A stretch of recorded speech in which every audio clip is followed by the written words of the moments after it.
So hi friends, welcome to my new video. तो आज हम क्लास 9th के चैप्टर नंबर 1 नंबर सिस्टम की इसमें हमारे कुल 4 क्वेश्चन हैं। हम सारे क्वेश्चंस को करेंगे और बिल्कुल हर एक क्वेश्चन को अच्छे से एक्सप्लेनेशन के साथ करेंगे और आपका डाउट क्लियर करेंगे। तो चलिए अब हम इस एक्सरसाइज के क्वेश्चंस की ओर ध्यान देते हैं और इन्हें शुरू करते हैं। तो हमारा क्वेश्चन नंबर 1, इसमें हमें ये फाइंड करना है कि जो हमारा 64 है ना, इसकी हमें पावर दी है 1/2, यानी हमें इसमें पावर दी, हमें इसे एक नॉर्मल वैल्यू में वो कन्वर्ट करना है। तो हम पहले 64 का एलसीएम ले लेते हैं। 2 से काटेंगे 32, फिर 2 से काटेंगे 16, फिर हम इसे 2 से काटेंगे तो 8 आएगा, फिर हम इसे 2 से काटेंगे तो 4 आएगा, फिर हम इसे 2 से काटेंगे तो 2 आएगा, फिर हम इसे 2 से काटेंगे तो 1 आएगा। और हम इसके दो को पेयर बना लेते हैं, यानी हमारी यहाँ पे 6 संख्याएं हो गई हैं टोटल। यानी हम 6 बार 2 लिख सकते हैं, यानी 2 × 2 × 2 × 2, यानी हम इसे 6 बार लिख सकते हैं। और अब हम इनके 3 पेयर की बना के अगर हम मल्टीप्लाई कर सकते हैं तो 8 × 8 यानी 64, तो हम 8 का होल स्क्वायर इसे लिख सकते हैं ना, यानी 8 का होल स्क्वायर। तो 8 का होल स्क्वायर, और हमें इसकी पावर पहले ही दी गई 1/2, तो 2 से 2 ख़त्म, तो हमारी वैल्यू क्या आई है 8। तो हमारा फर्स्ट आंसर क्या आया है 8, यानी 2 से 2 ख़त्म था तो हमारा फर्स्ट आंसर आ गया। I hope are you understand. तो चलिए इसके नेक्स्ट पार्ट की तरफ।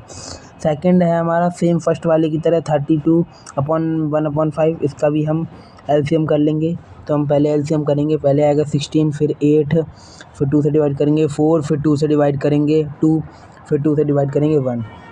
अब हमारा जो 2 है वो पेयर में नहीं है, इसके हमारे ये पेयर में नहीं है, तो 5 बार है, तो इसे हम 5 बार लिख लेंगे। और उसके बाद अगर हम इसे ऐसे भी तो लिख सकते हैं नॉर्मल वैल्यू में 2 की पावर 5। अगर हम 2 की पावर 5 करेंगे तो हमारा मल्टीप्लाई करने पर 32 ही आएगा। तो 2 की पावर में 5 है और 1/5 गिवन ही है, तो 5 से 5 1 ख़त्म, तो हमारा आंसर आ गया है 2। तो हमारा सेकंड पार्ट का आंसर आ गया है 2। तो चलिए अब चलते हैं थर्ड पार्ट की तरफ।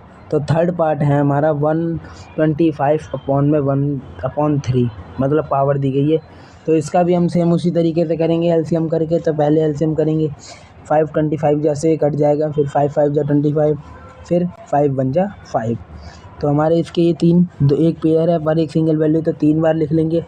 अब हम 3 बार लिख लेंगे, यानी 5 × 5 25 × 5 125, तो हम इसे 5 की पावर क्यूब लिख सकते हैं।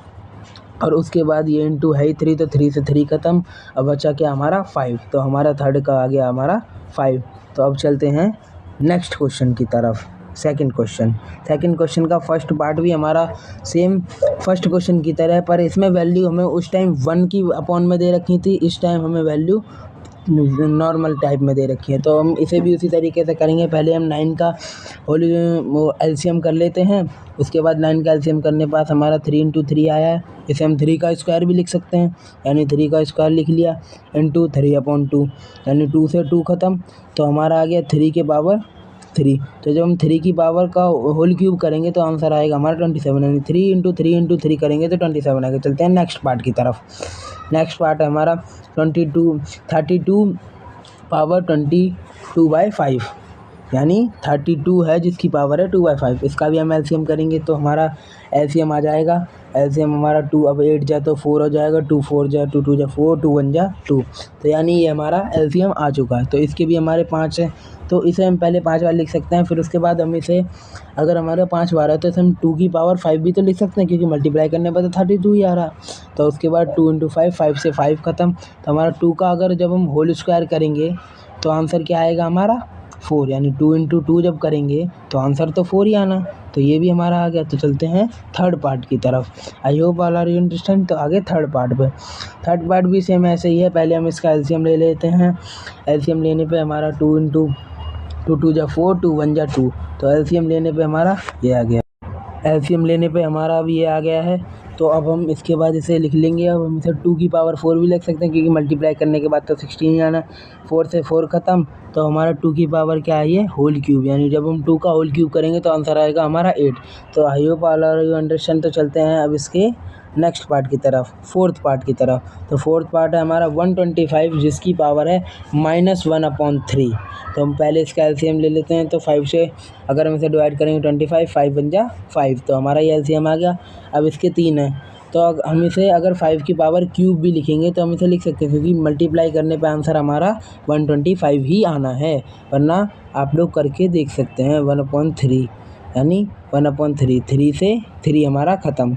तो अब हमारे जो 5 की जो पावर है वो हमारी -1 है, तो हमारा आंसर यही आ गया है, क्योंकि अब हम पावर करेंगे तो माइनस में ही आंसर आएगा। तो आगे अब चलते हैं नेक्स्ट क्वेश्चन की तरफ, थर्ड क्वेश्चन की तरफ। थर्ड क्वेश्चन में हमें सिंप्लीफाई करना है, यानी इसमें अब हमें अलग तरीके का क्वेश्चन दिए। इसमें दिया है कि अगर हमारा जो बेस सेम होगा तो हमारी पावर जो है ऐड हो जाती है, यानी हमारा 2 और 2 तो सेम है, तो हमारी पावर जो है ऐड हो जाएंगी। तो चलिए शुरू करते हैं। तो जब 2/2 पावर ऐड करेंगे तो 2/3 प्लस 1/5। अब इन दोनों का जब हम एलसीएम करेंगे यहाँ पे 3 और 5 का, तो 3 बन जा 3 और 5 बन जा 5। तो हमारा एलसीएम क्या आ जाएगा, हमारा एलसीएम आ जाएगा 5 3 जा 15। तो हमारा एलसीएम 15 आ गया। और 3 के टेबल में 15 कितनी बार में आता है, 5 बार में। तो हम 5 की ऊपर 2 से मल्टीप्लाई कर देंगे, यानी हमें उसे भी तो इक्वल करना है। तो 5 की जब हम 2 से मल्टीप्लाई करेंगे 10, और 5 की ये 3 के 3 बार में आता है, तो 3 से करेंगे तो 3, और इसे जब हम प्लस करेंगे तो 13/15 हमारा इसका आंसर आ जाएगा। तो चलते हैं अब इसके नेक्स्ट पार्ट की तरफ। ये तो आपको आई होप आपको ये समझ आ गया। तो अब हम आते हैं इसके नेक्स्ट पार्ट पर। नेक्स्ट पार्ट तो हमारा और भी इंटरेस्टिंग है, क्योंकि इसमें हमें जो पावर है वो नीचे दी गई है और एक पावर हमें ब्रैकेट के बाहर भी दी गई है। तो जब हम इसका रेसिप्रोकल कर लेंगे तो ये पावर ऊपर पहुंच जाएगी, जिससे हम इसकी आसानी से मल्टीप्लाई कर सकते हैं, और ये पावर ऊपर जाकर माइनस में भी हो जाएगी। तो अब हम इसका रेसिप्रोकल करते हैं, तो हमारा 3/1 यानी 3/1 -3। अब ये हमारा -3 है, क्योंकि 3 माइनस का नहीं होगा, उसकी पावर माइनस की होगी, और 7 हमें गिवन ही है। तो जब हम इसे 3 की पावर -3 और उसकी पावर 7, तो हम इनकी पावर को क्या कर देंगे, मल्टीप्लाई, यानी जब भी ब्रैकेट में होती है तो हम मल्टीप्लाई करते हैं। तो 7 3 जा 21, यानी 3 की पावर -21। तो ये भी हमारा हो गया। अब चलते हैं इसके, मतलब लगता है कि आपको समझ में आ गया होगा, आई होप। तो चलते हैं इसके नेक्स्ट पार्ट की तरफ। नेक्स्ट पार्ट हमारा जो है वो डिवाइड में दिया गया है, यानी जब भी वैल्यू डिवाइड में होती है तो पावर हमेशा माइनस होती है। जब भी वैल्यू डिवाइड में होगी तो पावर माइनस में होगी। तो 1/2 - 1/4। अब हम इनका एलसीएम लेंगे। तो एलसीएम तो आई होप आपको पता ही होगा कि क्या आना है इसका एलसीएम, यानी 2 2 जा 4। तो इसका एलसीएम तो 4 ही आना है मल्टीप्लाई करने के बाद। 2 2 जा 4, एलसीएम आ गया। अब हमारा 4 2 के टेबल में 4 कितनी बार में आता है, 2 बार में। तो हम इसकी 2 ऊपर भी मल्टीप्लाई करेंगे, ये मैंने आपको पहले भी बताया था।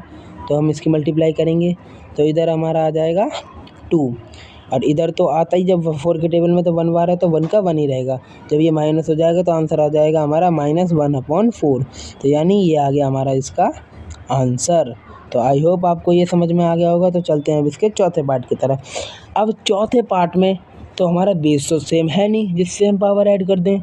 तो अब इसका हम क्या करें, तो अब इसका हमें ये करना है कि जब हमारा बेस सेम नहीं होता तो हम पावर मल्टीप्लाई नहीं करते। तो हम जो हमारा बेस होता है उसकी आपस में मल्टीप्लाई कर देते हैं, और जब भी बेस हमें दिया होगा तो पावर हमें हमेशा सेम दी जाएगी, और अगर पावर सेम नहीं दी जाती है तो उसे हम सेम कर लेते हैं। यानी पावर तो हमें ये सेम दी गई है। जब हमारा बेस आ गया 56/1/2, 56/1/2 आ गया बेस हमारा। उसके बाद बेस तो हमने अब आंसर निकाल ही लिया, और जब भी हम इसका बेस, मतलब कि हमने इसकी बेस से मल्टीप्लाई कर दिया, यानी 7 8 जा 56 की 56 से हमने इसकी मल्टीप्लाई कर दी। और उसके बाद पावर तो मैं सेम दे ही रखी थी, गिवन ही थी, तो हमने वही पावर यहाँ पे उतार दी। तो आई होप आपको ये वीडियो अच्छी लगी होगी। अगर अच्छी लगे तो लाइक करें, कमेंट करें और चैनल को सब्सक्राइब करें। जल्दी मिलते हैं नेक्स्ट वीडियो में। अगर इसको आपकी एक्सरसाइज 1.2 चाहिए तो वो मैं आपको डिस्क्रिप्शन में लिंक दे दूँगा।